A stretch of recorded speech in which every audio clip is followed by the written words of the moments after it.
Naghain na rin ang manifestation in lieu of a petition for registration at manifestation of intent to participate ang BARM Grand Coalition.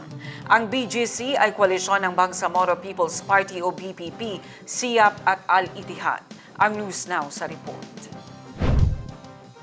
Pinangunahan nito ng kanilang legal team kabilang sa mga nominee ng partido si Southern Philippines Development Authority o SPDA Administrator Jerry Salapudin, dating congresswoman na si Ruby Sahali mula sa Tawi-Tawi, dating member of the parliament Amir Nawalil ng Tawi-Tawi, Jeff Andiong mula sa Lanao del Sur, Aisa Pansar, dating Vice Governor Dato Bimbo Sinsuat, dating Maluso Mayor Hani Bud, dating MP Attorney Faisal Padate at incumbent MP Amir Hakim.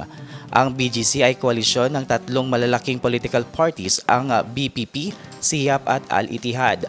Ang BGC o mano ang magiging plataforma ng nasabing koalisyon para sa 40 na seat party representatives election kasama ang sectoral seats.